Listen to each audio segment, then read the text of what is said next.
right, we're back in January, late January, but it counts. Let me go through all the little updates I have. So I'm here in the garage seed station, and I got a bunch of little things going on, planting out or prepping some stuff to go out in the garden. And I've learned a lot from my past failures, and we'll see what works this time and what doesn't. We'll make more adjustments. But I have more appropriate seed trays, I think, this time. And I can show you some of the stuff that I'm growing from seeds from the stores, actually taking. Got a little seed from the Granny Smith here. It's not going to be a Granny Smith when it grows, obviously, but that's just to identify what it was from. These are some daikon. I'm excited to put those out. If they get huge, that'll be awesome. I'm excited about this. I've wanted to get these for a while. So these are Manta Eggs, and I'm waiting until the rain happens later this week, and then I'll probably put them out in some spots in the garden to help with pests. And I was doing a lot of research on these at one point, and apparently if you keep helping them get established, at some point once they're established, they'll be laying enough eggs, creating enough egg sacs to repopulate year over year. So if I just keep helping them establish themselves, then they will be able to keep creating a brood, so to speak, and I won't have to keep buying egg sacs. But these were about $10, so it's not too bad, and I'm excited to see these. And I will show you the backyard. Oh wait, no, I'll show you. I'll show you what I got going inside.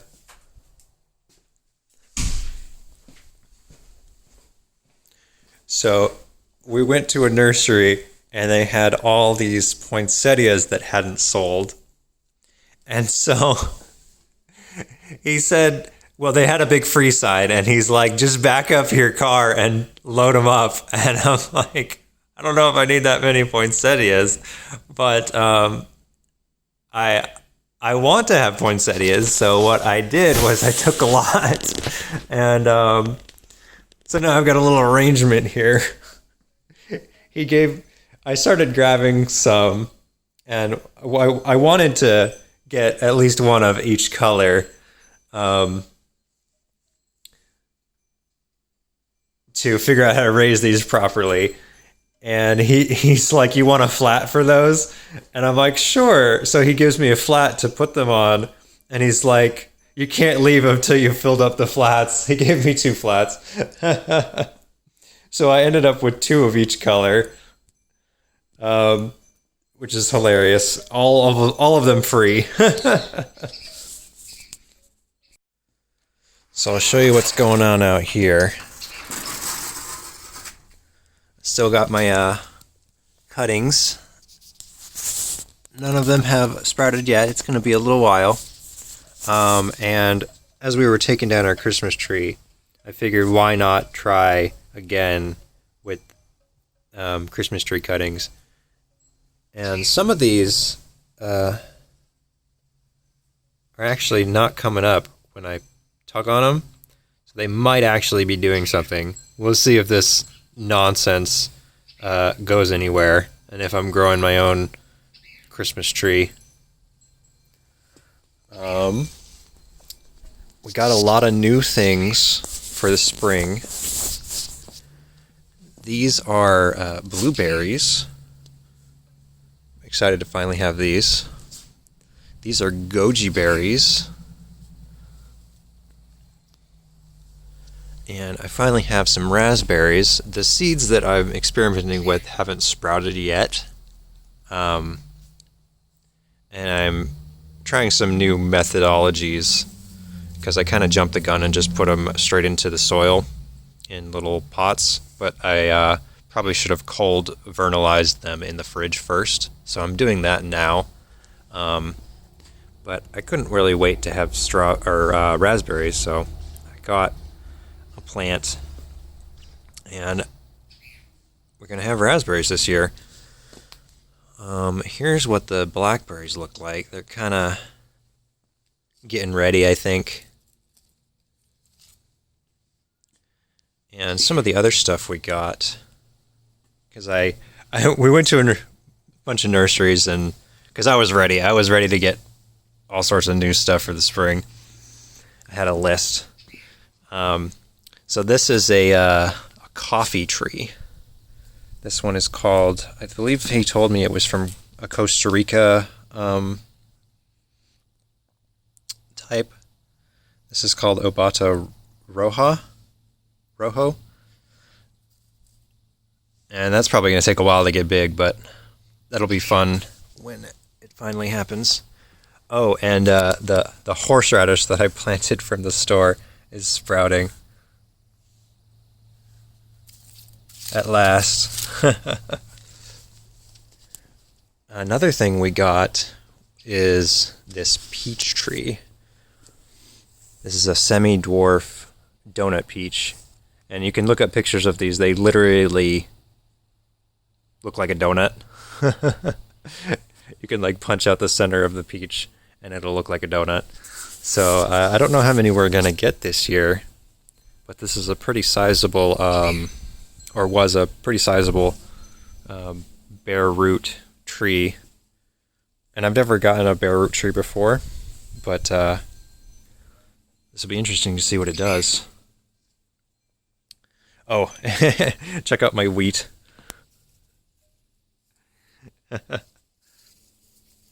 I don't have enough space to effectively grow a lot of wheat, just like I don't have enough space for corn necessarily. But it's pretty cool to experiment with. Oh, and another thing I did was I've spaced out a lot of the flowers that we have in the garden to get a more equal distribution of pollinators, which makes sense. I don't know why I haven't done it, but now it's done. There's flowers throughout the garden now instead of all in one place. Like these ones, they were really attracting bees at the garden center when we picked them up. Oh, and my roses are kind of in a hibernative state right now, but they'll pick up again when we get into spring. And I got a whole bunch of new cactuses this week, and I potted them up because they all showed up or I picked them up in like little tiny pots, and they needed something bigger. This one's called an old man cactus because it's hairy and gray. This one's called ogre ears. There's a similar variety out there called Gollum.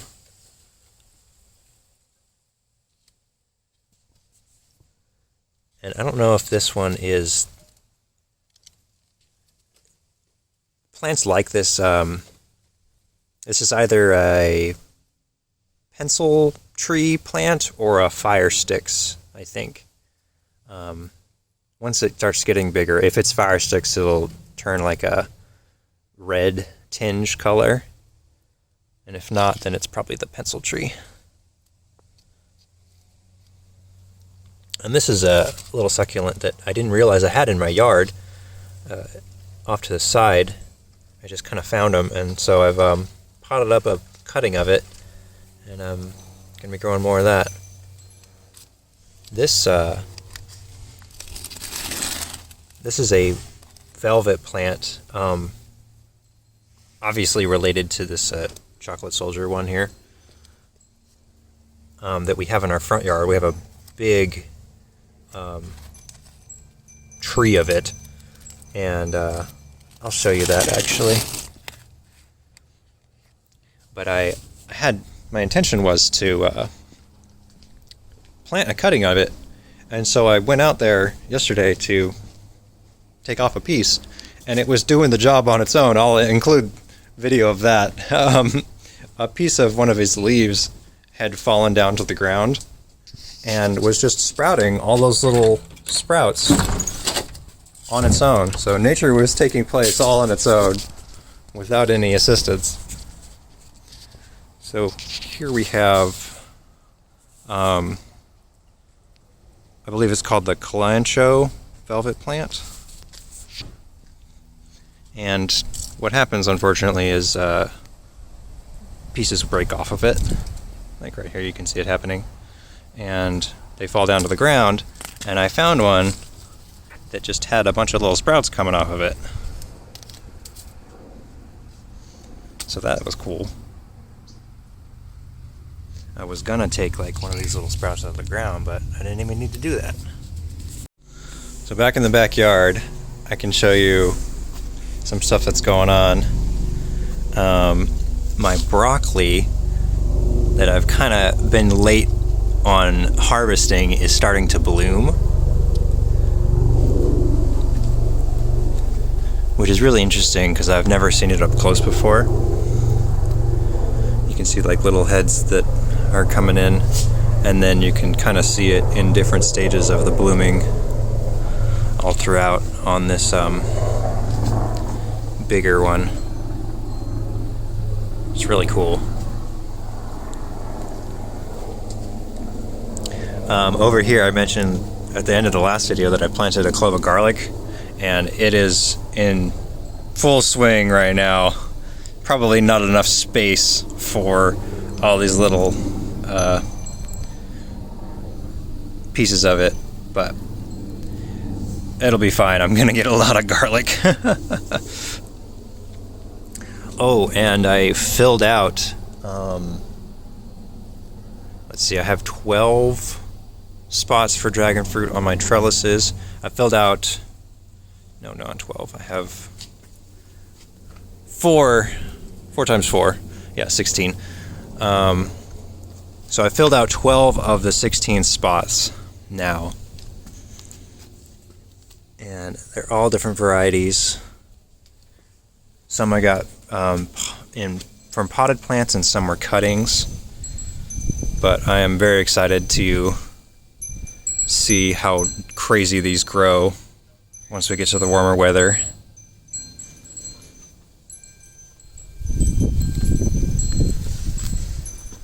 And this is where, so you can see right here, this little tiny pinprick of a growth that's coming out.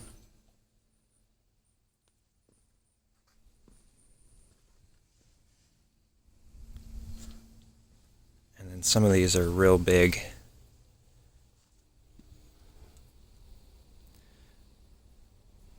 And again, they're going to grow all the way up and then go through the top, over the top.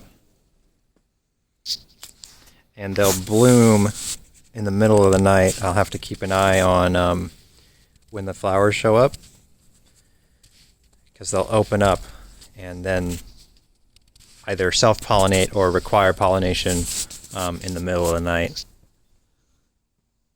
So I'll have to monitor them closely. Some of the other new stuff we got is, I believe we have a dozen varieties of mint now. And I also repotted some of these. So we got a new one, apple mint, and it literally smells like apples. It's crazy. This one is a Spanish mint. Here's the chocolate mint that's kind of died back, but you can see it's making it come back right down there. And the pineapple mint, of course. The mojito mint is kind of died back too. I actually the banana mint was totally died back, but I repotted it and its roots are in there, so I think it's going to make a comeback. And I think this is the orange mint. And then we have a Mexican mint. So there's a Spanish mint and a Mexican mint. There's just endless varieties. We've got a strawberry mint, which is one that I passed up at some point because I was like, oh, I have too many mints. And then later on I was like, I should have got the strawberry mint. So this time when I saw new mint varieties, I'm like, I'm getting them today. And then we got the ginger mint and the spearmint and peppermint. And I can show you my strawberries. They're just waiting for the change in season. They're here, but they're not really doing anything. Just some of it's dying off and new growth here and there, but mostly just kind of hanging on.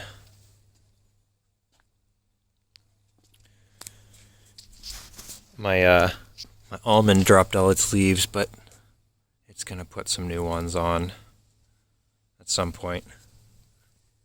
Same with my mulberry over here. I've got the little avocado sprout. It's getting bigger. Very proud. And this one, can't tell, but it's in there. This is a little sprout that's popping out. And I planted more avocado pits just because can't help myself. I don't know what I'll do with them when they sprout. I'll give them away, I think. But on the Haas here, it is putting on some beautiful new growth.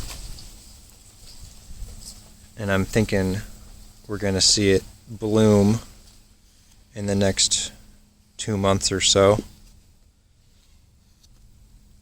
And avocado blooms are really cool looking. It's like a bunch of little tiny flowers. There's not a lot going on the other one here. Just little tiny stuff, so it's not quite ready to burst out like the Haas is.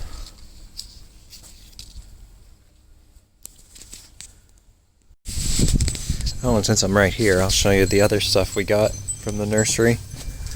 We got, because I can't help myself, this is a loquat. We got an ice cream bean.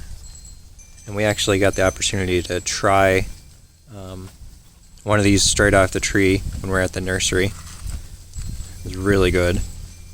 It's a pod sort of like a carob, but not at all like a carob pod. It's like a bean pod, and you open it up and it has this, like, as the name says, it's kind of a white ice creamy taste inside. Kind of like a cotton candy, thick cotton candy-ish texture. It's really good. So I'm excited for that when it's going to be a while because this is a little one. But someday we'll have that. This is a curry plant. So when this is more mature, we can harvest the leaves. And this is one of the main things that goes into curry dishes. And this is a bay laurel. So we can harvest these for the bay leaves. I really like having perennials that are going to stick around and give us continued value year over year. This is a acerola cherry. I had been mulling over whether or not to grow cherries for a while. And it just came up in conversation at the nursery, and I'm like, okay, let's go for it. A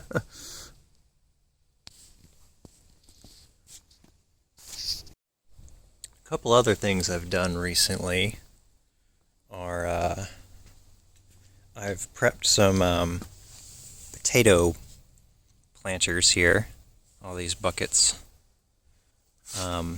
This one has my sad little tiny potatoes have been replanted in here, and we'll see if they do anything better this time. And I have done some more store-bought potato cuttings that have sprouted in the pantry. And there's some chance that they'll do better than last time because there's more of them this time. They were kind of a lot more vigorous, and they sprouted almost immediately after leaving them in the pantry. I think the conditions were just right. So we'll see what these do throughout the spring, if anything. This one has the sprouts, the sprouted cuttings, so they're definitely gonna take off. This one had a whole potato that never, ever, ever sprouted for as long as we had it. But I figured I would like to try planting it and see what happened. I suspect that it's just going to decompose and do nothing, but we shall see. Another thing I've done since last time is I've expanded my composting system. I now have a 3-bay compost system. 2 of them are over here. And then the 3rd bay is just the compost tumbler. And what this allows me to do is to turn my compost more effectively. Because when I just had the one here and then the tumbler, it was more difficult to work with this station because I couldn't so easily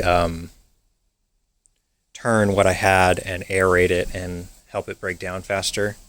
So now what I'm able to do is take compost from one to the other and transition it to a new stage of breaking down.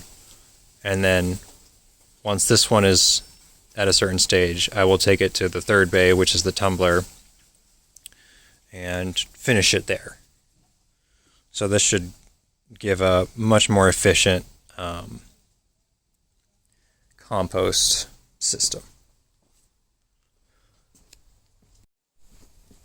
Oh, so when I brought home my first dragon fruit plant, I didn't do much with it for a while, and eventually I had to take cuttings from it because it was going all over the place like a spaghetti monster. And what I ended up doing was planting them all over the yard just to see what they'll do. And so I have a row of them here.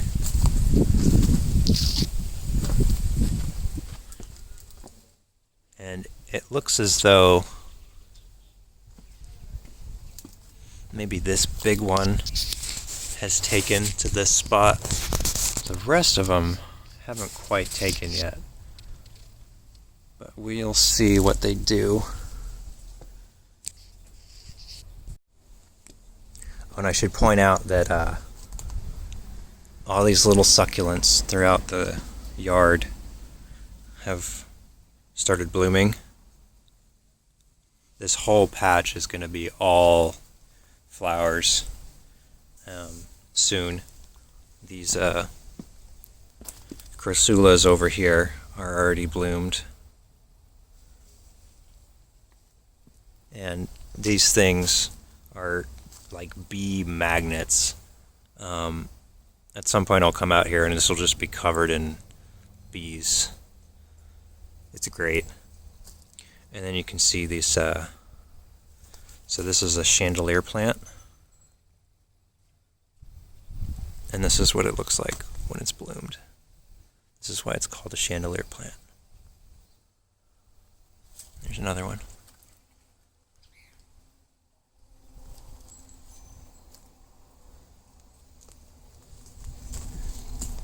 And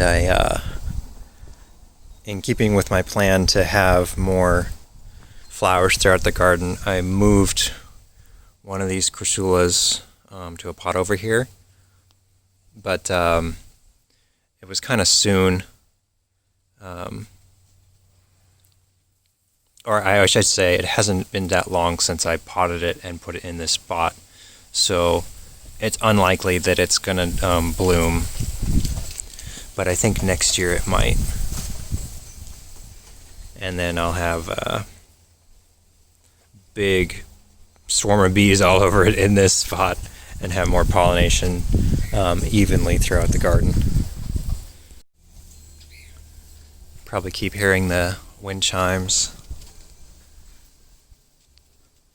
This was one of a few Christmas presents.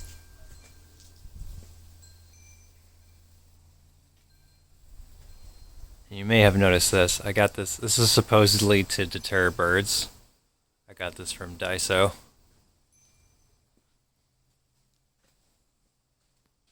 And some birds are deterred by stuff like this, but some of them just really don't care.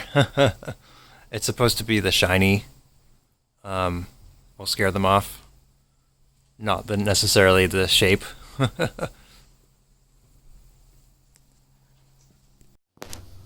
So that's where the garden is right now. I know I kind of jumped around a lot. I'm thinking about doing more frequent videos on more specific topics instead of, well, I like doing the garden tours, but I'm thinking about doing more specific videos in addition to that. So if you guys have any ideas of things you'd like to see specifically, let me know. But until then, I'll see you next time.